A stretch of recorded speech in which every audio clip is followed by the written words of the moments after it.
Welcome to Solutions for Higher Education, a podcast by Scott L. Wyatt, president of Southern Utah University in Cedar City, Utah. To subscribe to this podcast, please visit www.suu.edu/President's Podcast, where you will find both the audio and a written transcript for today's podcast. Hi again, everyone, and welcome to Solutions for Higher Education, a podcast featuring Scott L. Wyatt, the president of Southern Utah University in Cedar City, Utah. I'm your host, Steve Meredith, and I'm joined in studio today, as I usually am, by President Wyatt. Scott, how are you? Terrific. Thanks, Steve. Both of us are wheezing and rasping, you with allergies and me with bronchitis, but we shall do our best to get through this. That's right. This is part of our continuing series on the issues related to enrollment in higher education, and in particular, I think about the looming changes that are coming to higher education, generally decreasing enrollment, at least for some institutions. And we are having a series of guests join us, and as we do today, have a guest joining us. And why don't you take a few minutes and introduce Jon? Yeah, we are delighted to be joined by Vice President Jon Boeckenstedt, calling in from your office at Oregon State University. Welcome, Jon. Hi, it's great to be here. So how's it like in Oregon today? Well, I just tweeted out about 10 minutes ago that this is my 193rd day living in Oregon, and is the first day I've felt compelled to use an umbrella. So wow. maybe we can bust a few myths along the way while we talk this afternoon. Yeah, that's impressive. I have a son that got a degree at a university down the street from yours. No, we won't talk about that. Is their mascot better suited for rainy days? That's It's right. better suited for rainy days, but All right, good. Yeah. but nevertheless. Well, welcome, and we're delighted to have you join us to visit this afternoon. Let's start out by having you give us just a little bit of your background and how you got to where you are. You're the Vice President of Enrollment Management at Oregon State University, right? Technically vice provost, but it's sort of the same thing. Yeah, I report to the provost here, as do a lot of functions, sort of in academic administration here at the university. I've been in enrollment management for about 35 years now, through admissions, financial aid, did some consulting and other sorts of things. I sort of fell into admissions by accident. I came into the profession in the middle of an academic year when I think competition wasn't so great. And I was always sort of the last person that anybody would ever think would be a good admissions officer, because if you know Myers-Briggs, on that scale, I'm overwhelmingly introverted. But as Paul Tuff said in his book, I got lucky because the profession changed around me. And it suddenly became a profession where people with analytics and an orientation to think about data became more important. And the people who go out and do the college fairs and host visits on campus are still important, but not the sole sort of source of human resources within the profession. And so I've worked at 5 different colleges and universities, and have been at Oregon State since July 1st, and have found living in the West extraordinarily wonderful and beautiful, and really have enjoyed my 6 months here so far. Well, you're spot on. In fact, it seems like not only that the West is beautiful, but we didn't even have vice presidents or vice provosts of enrollment management a couple decades ago. Right. And in fact, if you look at institutions like Harvard or Princeton or Berkeley or other institutions that have really strong market positions, there is no such position at those universities. And, you know, in some sense, I think at a lot of public universities, it's been the same thing, where for the longest time, people have assumed that enrollment was simply something that happened to you rather than something you affect. And private universities, who are largely tuition dependent to a much greater extent, and certainly don't have that government largesse and support coming in, have felt for a long time that it was important to be able to be strategic and to manage and to think about the trade-offs and to try to affect the outcomes that you want via, important leveraging and strategy decisions. And so it's becoming more popular at public universities, and my position is new here. So, QED, we just came full circle and proved the point there. Yeah, it's become a very serious thinking, analytical business, the enrollment management, where, as you described, it used to just be happy people showing up at high schools. Right. I don't know how dependent Southern Utah is on tuition revenue for your E&G budget, but here at Oregon State, we have a really high reliance on tuition, and so small changes in student enrollment profiles or numbers can make a big difference in our budget every year. And like most states, I suspect, we don't see a future where things are going to get appreciably better. They make it incrementally better in some areas. But the days of the 1970s and 80s where the state was thrilled to fund public education is I think, are long gone, unfortunately. We're fortunate in Utah that the legislature gives us about half of our budget. Oh, you're very lucky, yeah. So that's still 50% of our budget, and it makes a big difference. But I feel for those institutions that are dependent on tuition for 60, 70, 80, 90% of their revenue. Yeah, the university I came from, I was at the Paul University in Chicago for 17 years prior to coming out here. And depending on how you ran the numbers and what you looked at and what you counted, DePaul was between 88 and 92% tuition reliant. And so that's one of the reasons that our enrollment management division there was so sophisticated and had such a long tenure, precisely because the university had to be smart about enrollment in order to survive. You've been in this business now for, 35 years? 30. Yeah, we just changed a year, didn't we? So maybe 36. 36 years. Yep. And so it's been great, and I've loved every single minute of it. I grew up in Iowa, and neither of my parents even went to high school, let alone even college. And so, I only am where I am today because the state of Iowa was really strong in funding and supporting public and private higher education within the state. And I think about that all the time. I think about where I'd be and, where my children would be and what I'd be doing if, in fact, I didn't have the resources available to me to go to college for 4 years.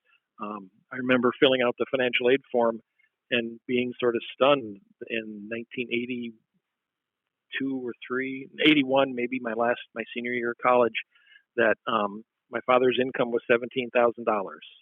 And yet I could afford to go to college, and the state of Iowa made that happen. And I'm still extremely grateful for that, and wish that we were, experiencing a similar situation for our students today. You've written recently about this, the fact that throughout your entire career, there's been a constant hum warning some pending economic challenge regarding enrollments for higher education. But Yep. that hum was never really taken seriously because things always seemed to be okay. Well, I don't know that they were okay, but I think we were able to adapt to incremental change over a long period of time. And so, there were a variety of ways you could do it. You weren't seeing big sort of catastrophic changes in funding or enrollment from one year to the next. And colleges, for instance, would diversify their enrollment portfolios. So, for instance, when undergraduate education started peaking colleges said, well, there's this huge market of college graduates who want to get ahead, and we can start offering master's degrees. Or if traditional enrollment started peaking, or high school graduates were declining for a period as they, it's just an ebb and flow of population booms and busts. We can talk about non-traditional students and returning students, and we can bolster our enrollment by thinking about part-time students or someone who isn't 17 coming back to college. But then the 2007-2008 economic bust hit, and that really changed everything. At the Paul where I was working, we had about, we were a private university, and we had about 40% of our freshmen not receive any institutional aid. And within about 4 years, that had dropped to 7%. And so 93% of your students were receiving aid at that point. Is that what you're saying? No, in 2006, only 60% of our students were receiving any institutional aid I see. at all. Okay. And by the time 2013 or 2014 came around, we were looking at something like 93% of our students receiving aid. Right. So you were having to purchase students that had been full payers in the past. We were having to support them. And one of the things that happened was a lot of those students who weren't receiving aid, their parents were simply borrowing against home equity. And in 2008, a lot of people saw that they didn't have any home equity left to borrow against. Right. And so we understood, and we knew that you had to do something pretty draconian. And, we started offering or approaching the market differently and saying, yes, we know you may look on paper like you have some capacity to pay, but our analysis and our research suggests that if we don't offer you something, you're not going to enroll here. So we'd rather have 60% of tuition than 100% of nothing. And it was a pretty easy proposition to sell and to make for people. Yeah, and your experience there is not unique. That's the way what we read. We read that all the institutions, most of them, are increasing what we would call a discount rate, which is how much aid students are given. Yeah, well, so I think NACUBO and other organizations think differently about discount rate. I think about it as unfunded aid as a function of tuition, because if you have funded aid, that's really invisible to you. You don't care if that comes in from a check to student rights or it comes in from a scholarship in the foundation. It comes in as cash, and so it's really not a discount. But a lot of the unfunded or waiver aid that institutions offer is where it comes right out of the operating budget. And that means you have less money available to heat the buildings and pay the faculty and, put helmets on the football team. And all those things that you want to do as a university becomes a harder equation to balance. It's kind of like putting it on sale. Yeah. Exactly. Reducing the cost.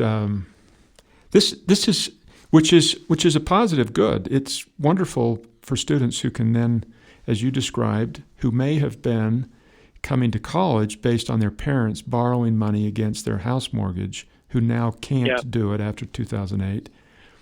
And this is providing a way for them to come. So this is a wonderful thing for society, but it's very challenging for institutions. And for many of those institutions, it's threatening their viability. And people up until 2007 were willing to make that investment because the perspective going out was that it was still a good investment. That it might cost more than it used to, but the starting salaries for graduates are good, and you'll make it back over the lifetime of your degree. And there were two things wrong with that. First of all, past performance is no indication of future performance. So there's that, and you never really know for sure whether something's going to be worthwhile going forward. But the second thing is people weren't as willing to question whether that sticker price was rational in the first place. And if you go back and look at the increase in student costs and tuition over time, it really started about 1981. So I have a chart somewhere in my portfolio that tracks things back to 1964. And from 64 to 81, the increase in college costs and CPI were almost dead on. It's remarkable how similar they were. They just tracked each other perfectly.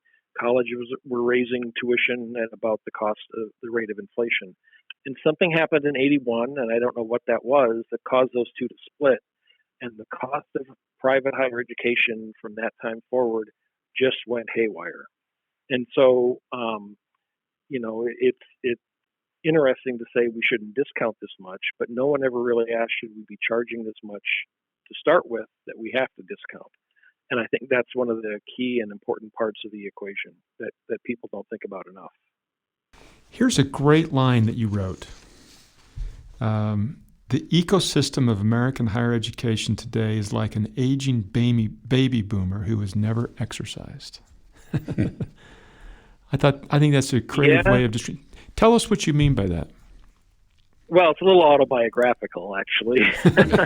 for me too. That hits a little close to the bone for me.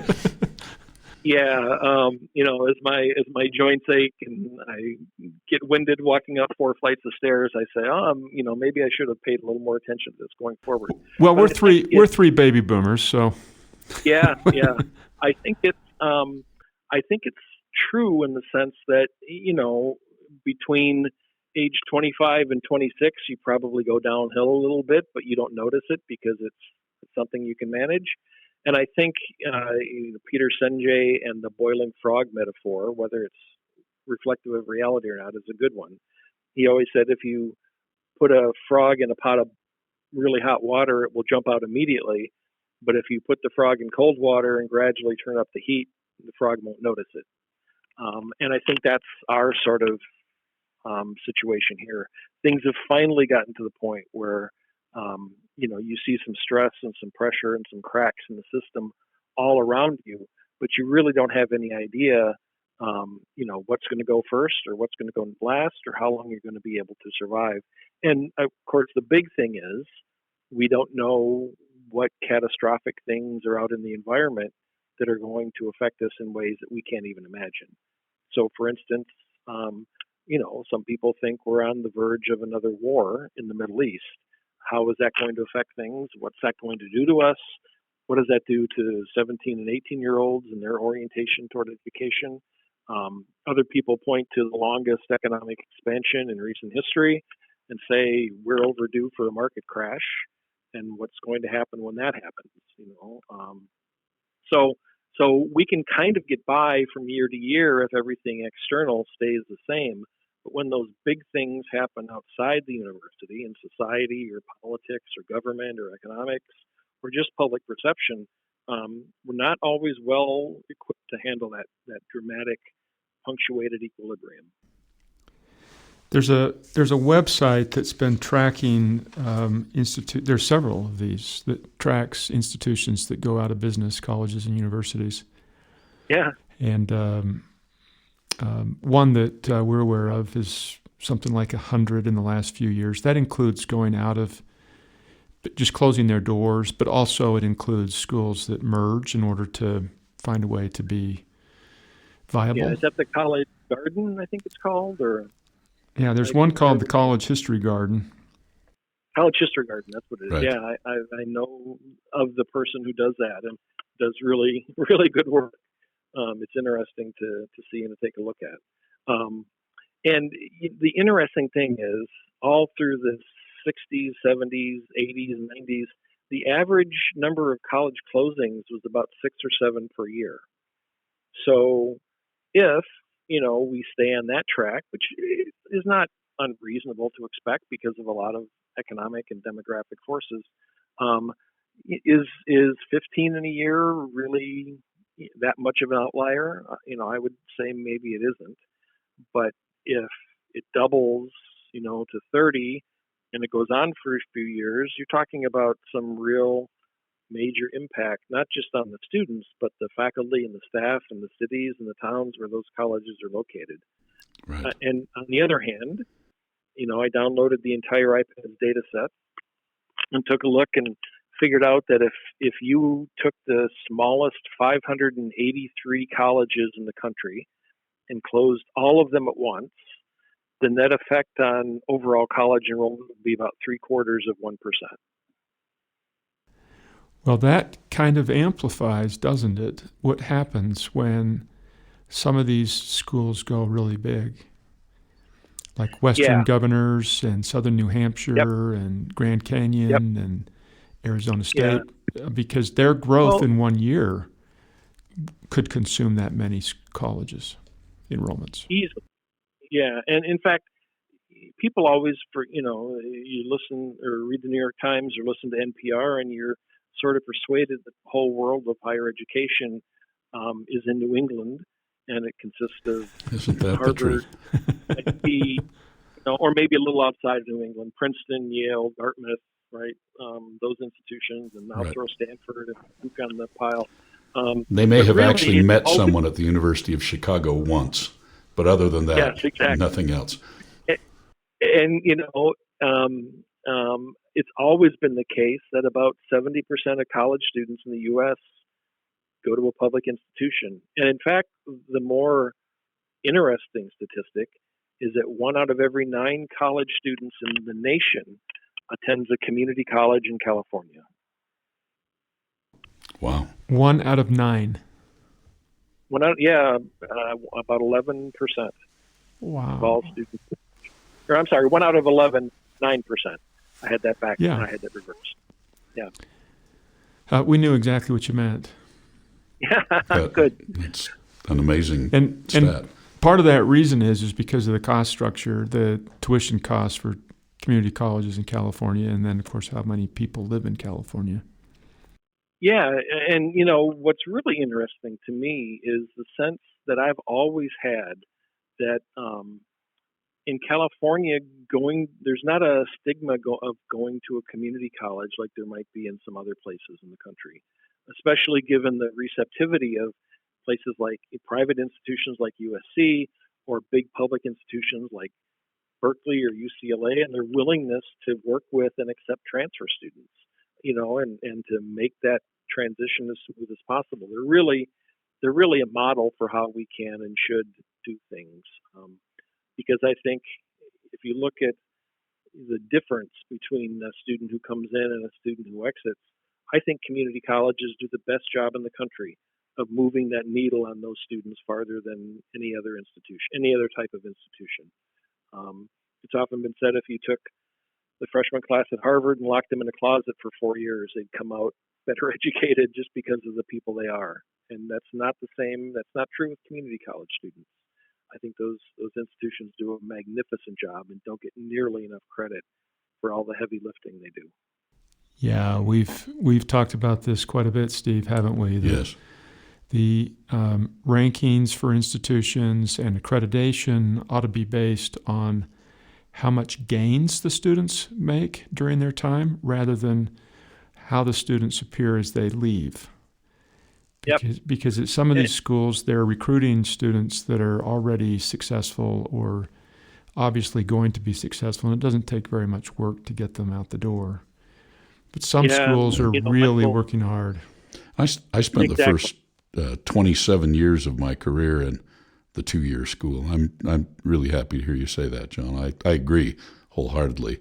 In fact, Scott and I met when he became the college president at a 2-year college that we both worked at, and we both agree with you that it's the distance traveled that's what's important. Yeah. And the 2-year schools do a great job with that. Well, just this morning, I tweeted out a visualization that I had done a long time ago, maybe 3 years ago.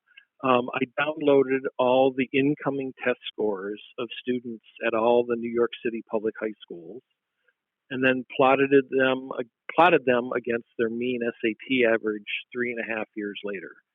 And it is as perfect a line as you can possibly imagine. And so, it's a matter of what you bring in is what you put out. And it was really astonishing to see the if a sociologist got a correlation of 0.93 or whatever it was, they just wouldn't believe it. Yeah, and right. it was so stunningly linear that in fact those quote unquote best high schools really aren't moving their students any more than the schools sort of considered to be the bottom of the ladder. And it can be a shocking sort of revelation for people. But people still don't want to believe it. Yeah, it's interesting, and I think that's one of the types of institutions that we're seeing that are in trouble right now, are the high cost private universities and colleges who are very highly dependent on tuition. Oh, sure. You take a school like Harvard, they're not that dependent because they have a huge endowment, but the privates that are very dependent on tuition, that are expensive, Yeah, I think there was a Gallup poll just out a few weeks ago that talked about the American public's confidence in higher education and how important it was or is or isn't. And the number who said it was very important has fallen from 70% to 50% in just 3 or 4 years. So I think people are becoming less willing to put forth and put out that much effort and that many resources for the education that they believe, I think, is largely a commodity anymore, with some exceptions at the very top end of the spectrum. Yeah. Well, Jon, let's so it's the new year. We're just shortly after the new year anyway. That's right. And if we are in higher education in America a baby boomer who has never exercised, what should be our New Year resolutions? Yeah, and can I follow up with that? Because my favorite paragraph in what you wrote is, colleges have been reluctant to change, I'm quoting you now, or to be boldly distinctive for one simple reason. In our industry, innovation is dangerous. If you take a risk and it's successful, then everybody steals it. I'm now paraphrasing you. And if you fail, the cost and consequence fall squarely on you. So given that and what President Wyatt said about New Year's resolutions, what do you think is our pathway forward?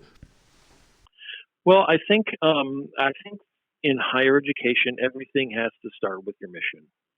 And there are some artificial measures and externalities that people at colleges and universities get hung up on. But I think I see a real sense and a desire for authenticity among people in America. And so there are probably, maybe we probably can't act together in collusion because the Justice Department has already indicated they don't like that sort of thing. But I think if one or two institutions sort of sets forth on an agenda that is damn the torpedoes, full steam ahead with, our mission, others will follow suit. And so, for instance, I would say one of the things we need to think about and talk about is giving students a net price before they even apply for admission. The system where students have to apply for admission and wait 3 weeks, 6 months to get admitted, and then have to wait again to see if they can afford it, just doesn't strike me as something we would ever invent if we were doing this from the ground up. I've often also talked about a clearinghouse for all college applications. Jon, hold on. Sure. Let me step back to that. What do you mean specifically by saying that we tell them what the net tuition price is? So, for instance, I just bought a car, and before I did that, I was talking to 3 or 4 dealers online, and they were saying this is your out-the-door price. I never had to set foot on the dealership floor until I had a place that I was reasonably comfortable about the price, the service, the quality, the make, the model, everything that was available to me. But students don't have that luxury. It's almost like you have to go through this convoluted process in order to find out what it's going to cost you. So if you're a low-income student and you might be thinking about Princeton, right? You have no idea what it's going to cost until you actually get through the sorting process of the admissions committee and then go through the financial aid process and then make several phone calls and then go through verification. It would be really nice if a student could say, Princeton, I'm interested in you. If I get admitted, what is it going to cost me? And have that be a contract with the student as opposed to a rough estimate. So with and this, that way, go ahead, please. No, go ahead. So if I'm a student applying to go to a school, any school, and it might be Oregon State, when I apply, would I already know what need aid and what scholarships I would qualify for? Would all that information be up front? I guess that's really kind of the question. I would think that would be the ideal system. And I think that would cut way down on the number of applications students have to file, because the uncertainty generates some fear. Yeah, and the that's fear right. generates a lot of applications to institutions. The students just try to cover their bases. So I think that would be, if you can distill it down, you can say a more transparent net pricing process. We've got, at Southern Utah University, we publish the scholarship numbers for most of the students. There are some unique scholarships that are hard to understand, but when most students apply, they know exactly what their scholarship would be. In fact, they apply and they're awarded a scholarship virtually on the spot. But that doesn't answer the need-based areas, and those are. Right. I think a system where students don't need to fill out a financial aid form would be optimal. And the first thing that the financial aid retrieval tool does is go into the IRS system and retrieve your tax information. Well, that tax information could be fed automatically into a financial aid form or some sort of intent to apply for financial aid.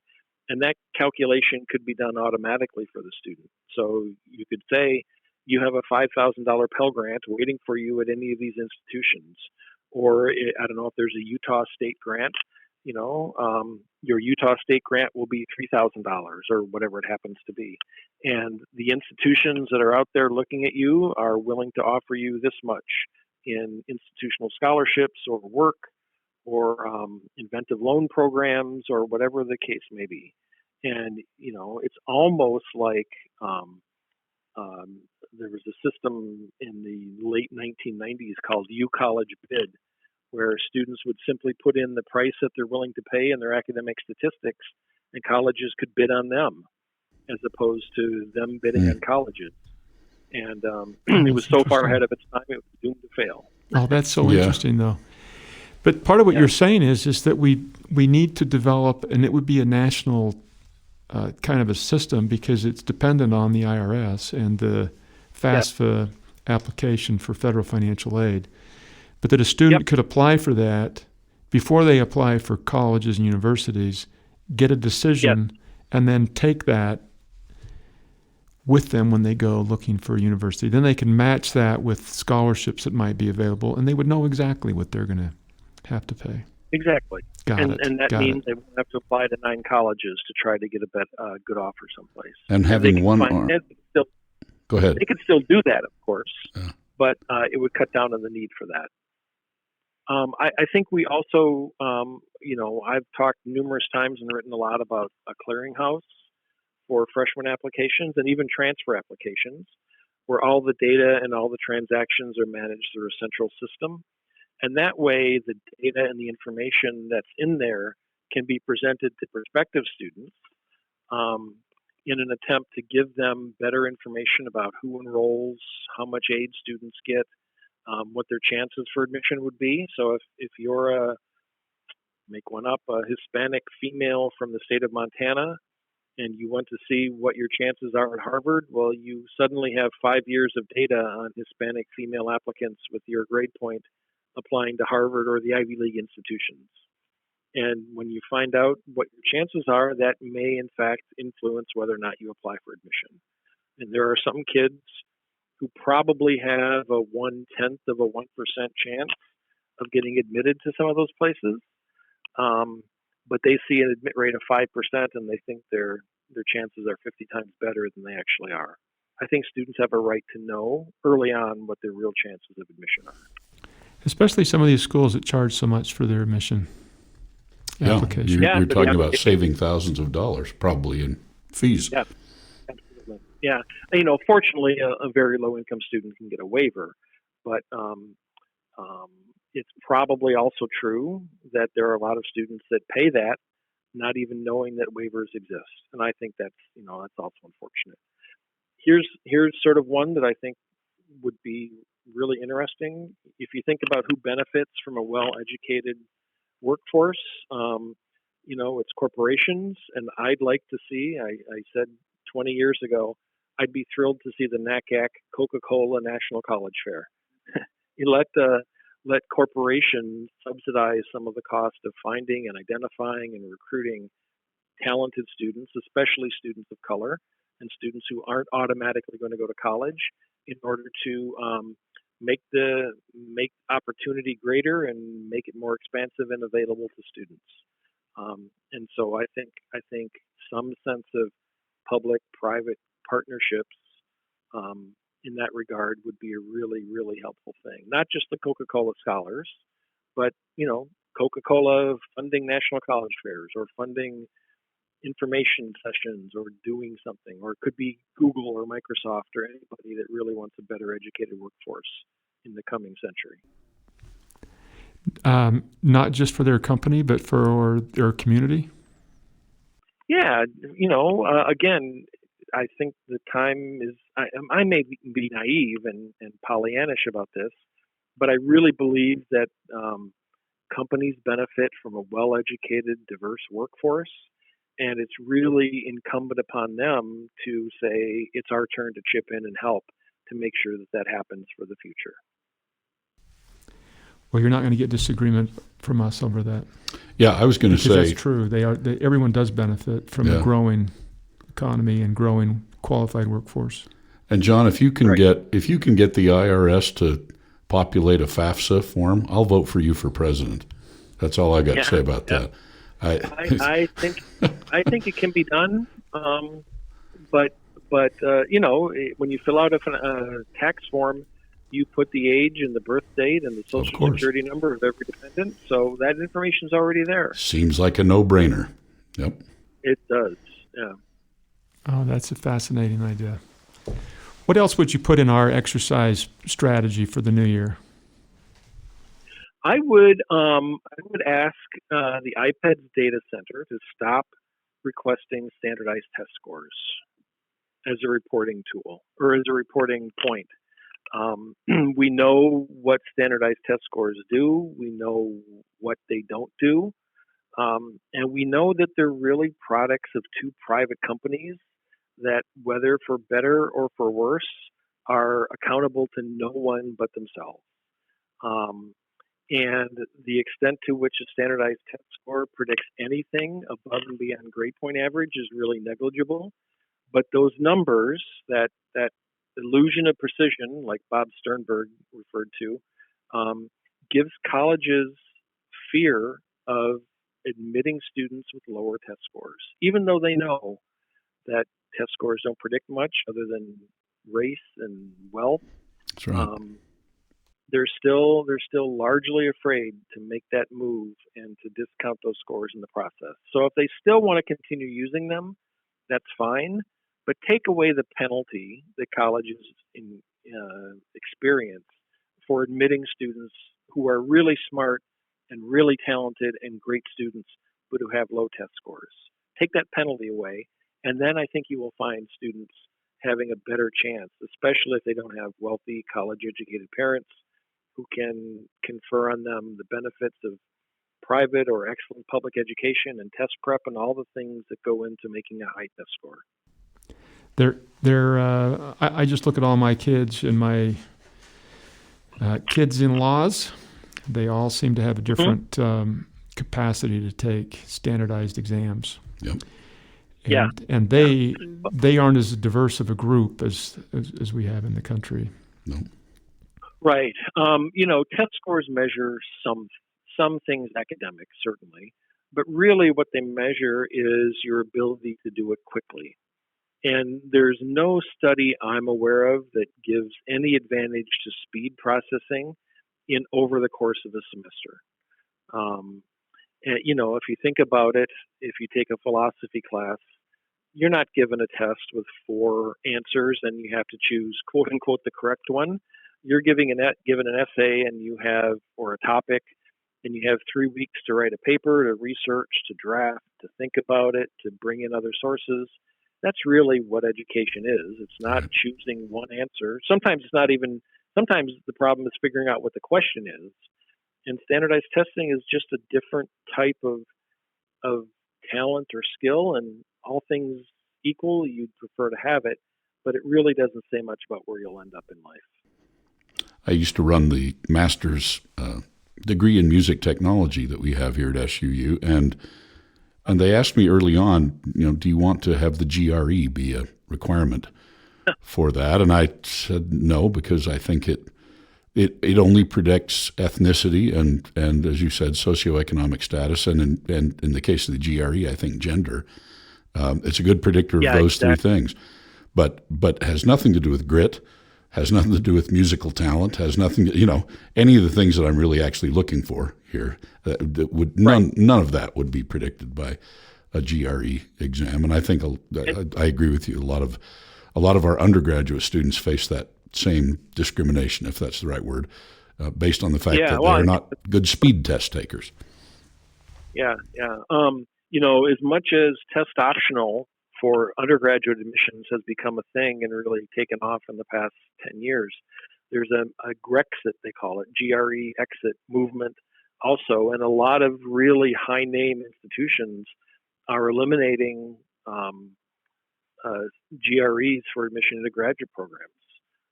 They really say if you've gotten A's and B's in biophysics at an institution that we know, the GRE doesn't tell us very much. It's really your ability to do that level of work and your recommendations and what the faculty say about you that matters more than their number on a standardized test.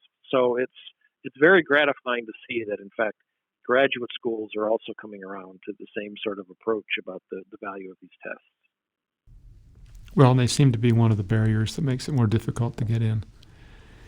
And Exactly. I want to go to graduate school, maybe, but I have to study for this test. And when can I schedule that? Oh, it's not till then. And how much does the test cost? Yep. I want to sign up today. In 3 or 4 months, I might have a different plan. Yeah, my daughter was admitted early without a GRE into her PA program at St. Louis University.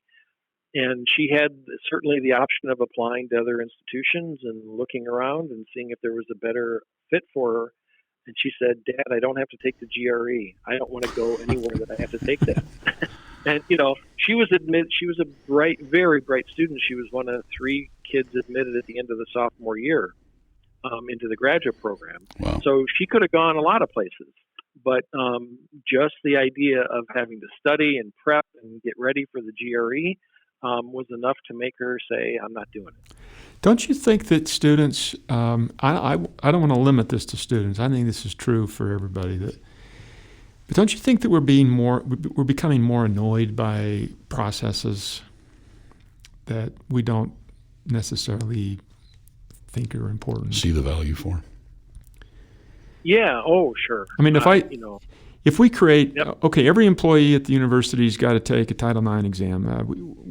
A huge number of them just say, "I already got it. I already figured it. I'm not going to take that stupid thing, the Title IX test." And so we have to kind of push and prod to get everybody to do it. Right. But there just seems to be a growing resistance to doing anything that's standardized that we think that is we shouldn't have to do. It's beneath us or something. Yeah. Well, what people don't realize is that the SAT, for instance, was a thing of colleges and universities in the Northeast and New England until about the early to mid 60s. And then Berkeley said, "Well, we think we're as good as Harvard, so we should require this test." And, up until then, it was simply graduation from a high school in California was the requirement for admission to Berkeley. You had to be a great student, of course, but there were no standardized tests required at all. And as the saying goes, when California gets a cold and the rest of the country sneezes, pretty soon everybody was requiring the test, not because they thought it added anything of value, but because they wanted to look like the institutions that did require the standardized test. And the rest, as they say, is history, I guess. Well, this has been. In fact, the lawsuit and the possibility that standardized testing may go away for admission to the UC system will have the reverse effect. I think you'll see hundreds of colleges and universities dropping the requirement once you can get into UCLA or Berkeley without an SAT. Jon, would you do away with SATs or ACTs or any of those tests for undergraduate students? I'm not opposed to them, and if some colleges find value in them, I think they should be. I think a university should be free to require whatever it thinks is appropriate. I'm just opposed to the blind allegiance that people have to them, and the extent to which people support the use of the SAT without understanding much about psychometrics or much about testing or much about measurement, and unfortunately, most importantly, very much about what the tests actually predict. Yeah. So if you know all that and you still want to use tests, more power to you. Go right ahead. I just don't think they're necessary. It seems like, at least for hundreds of universities in the country, primarily public universities, the main purpose for these tests are to award scholarships, not necessarily admission. Right, and that's a self-perpetuating mechanism too, because you're essentially awarding scholarships to the students with the highest income. Yeah, it's an interesting dilemma. What would you do instead? You've been in this business forever. What would you do? I people ask me that all the time, and I said I don't know what the answer, what the solution is, until you start thinking about. So let's imagine we didn't have tests. Right? There was no such thing as a standardized test. And a private company says, we're going to create a standardized test for you, and it will increase your predictive capability by about it'll explain 2% more of the variance in freshman level grades, nothing else. And by the way, it's going to take away 15% of instruction time while students prep for these tests. It's going to be used by school districts and journalists and politicians in completely inappropriate ways to think about state funding and other sorts of stuff. How many colleges do you think would take that bet and say, yeah, I think we want to require that test? I think not too many. And so I would say, I think we could easily live in a world without standardized tests and just make it the high school record and how well a student has done in those rigorous college prep classes. After 36 years of working in the recruiting business, enrollment management business, do you think that students, let's say a university said we're not going to require the ACT or SAT at all. How many students would say, oh, then I wonder if you're a real university? Well, that happens. When I was at DePaul, we decided to eliminate the requirement for standardized tests for 2011. In 2011 for the fall of 2012. And there were a lot of people that made that exact claim. In fact, someone at the Chicago Sun-Times wrote a headline that said, DePaul dumbs down by eliminating tests. That was the headline, which kicked off a lot of interesting discussions on campus. I think now that the University of Chicago has done it, and if Berkeley and UCLA go ahead, I think it's a whole new ballgame. We were unaware about the Chicago thing. That's interesting. Oh yeah, University of Chicago is the highest profile institution in the country to eliminate tests. They did it 2 years ago. And their applications went up, surprisingly. Just kidding. It's not surprising. You were back near the University of Chicago. That's a university that I've admired for a number of years. DePaul is a very good school too. Yeah. Oh yeah, I had 17 tremendous years there. Wouldn't trade it for the world. If you were king for a day, here's my last question for you. If you were king for a day, what is it that you would do to change anything in higher education in America? What's the one thing? And it might be something that's big, or it might be something that's actually more internal to schools. What would you? Well, I would say for the lowest income students, make it free. For the middle income students, make it much more affordable. And for the highest income students, make it accessible. Increase accessibility. Access. Yeah. It's about access. Yep. I think that's the hill on which I die is more low income students having access to more higher education opportunities. Thank you very much. This has been a fun conversation. Thanks. I'm flattered that you asked me. Thanks very much. You've been listening to Solutions for Higher Education, a podcast featuring Scott L. Wyatt, the president of Southern Utah University in Cedar City, Utah. We've had as our guest today, from his office in Oregon, Jon Boeckenstedt, who's the Vice Provost for Enrollment Management at Oregon State University. We thank Jon for joining us, and we thank you, our listeners, for listening to us. We'll be back again soon. Bye-bye.